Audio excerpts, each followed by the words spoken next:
Hi friends, ఇప్పుడు మనం చూస్తుంది వరంగల్ కోటలోని 850 ఏళ్ల చరిత్ర గల స్వయంభూ శివాలయం. వరంగల్ కాకతీయ తోరణాల పక్కన ఏకశిల చిల్డ్రన్స్ పార్క్ మధ్యలో రోడ్డు కంటే కాస్త కిందకు ఉండే శ్రీ స్వయంభూ శంభులింగేశ్వర స్వామి ఆలయం. కాకతీయుల ఇలవేల్పైన ఈ ఆలయానికి సంబంధించిన విషయాలు ఇప్పుడు తెలుసుకుందాం. ఈ ఆలయాన్ని సుమారు క్రీస్తుశకం 12వ శతాబ్దంలో కాకతీయ వంశానికి చెందిన గణపతి దేవ చక్రవర్తి నిర్మించినట్టు శాసనాల ద్వారా తెలుస్తుంది. కాకతీయులు తమ రాజధానిని హన్మకొండ నుండి వరంగల్కు మార్చినప్పుడు ఈ స్వయంభూ శివలింగాన్ని కేంద్రంగా చేసుకొని చుట్టూ కోటను నగరాన్ని నిర్మించారు. ఈ ఆలయ నిర్మాణం నక్షత్ర ఆకారంలో ఉంటుంది.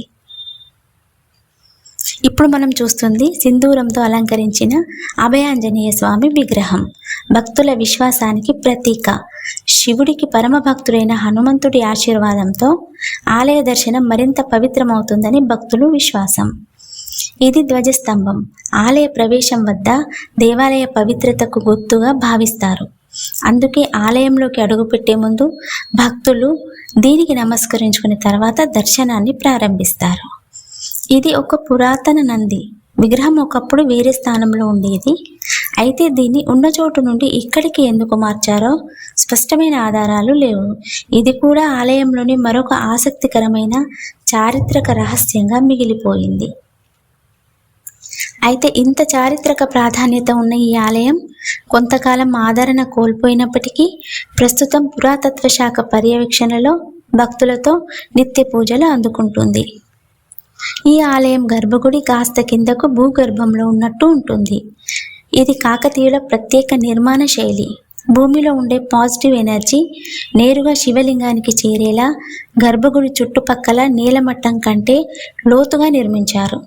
ఇంకా ఈ ఆలయంలో వీరభద్రస్వామి, మహిషాసురమర్ధిని, వరుణదేవుని విగ్రహాలు కూడా ఉన్నాయి. కానీ నిజానికి ఇవి ఈ ఆలయానికి చెందినవి కావు. ఢిల్లీ సుల్తానుల కాలంలో దండయాత్ర సమయంలో కోటలోని ఇతర పెద్ద ఆలయాలను ధ్వంసం చేస్తూ ఉంటే అప్పటి భక్తులు ఆ పురాతన విగ్రహాలను కాపాడి తీసుకువచ్చి ఈ స్వయంభూ ఆలయంలో దాచారు. అప్పటి నుండి అవి కూడా ఇక్కడే ఉండి పూజలు అందుకుంటున్నాయి.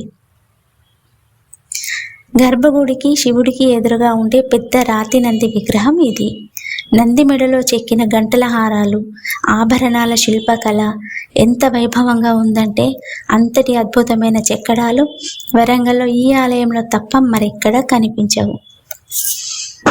ఇక్కడి శివలింగం మనుషులు చెక్కింది కాదు, భూమి నుండి స్వయంగా ఉద్భవించిన స్వయంభూ శివలింగం. ఈ లింగం శ్రీశైలం మల్లికార్జున స్వామి లింగాన్ని పోలి ఉంటుంది. అయితే స్థానిక కథనాల ప్రకారం గణపతి దేవ మహారాజు ఈ ప్రాంతం గుండా వెళ్తుండగా ఆయన రథచక్రం ఒక రాయికి తగిలి అకస్మాత్తుగా బంగారంగా మారిపోయింది.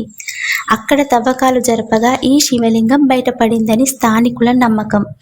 దాంతో రాజు ఇక్కడ ఈ ఆలయాన్ని నిర్మించారట.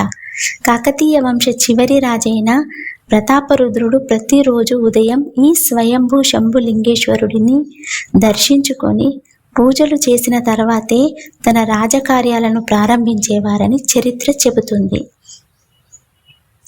ఢిల్లీ సుల్తానుల కాలంలో ఆలయం కొంత భాగం ధ్వంసమైనప్పటికీ గర్భగుడి, శివలింగం మాత్రం సురక్షితంగా మిగిలాయి.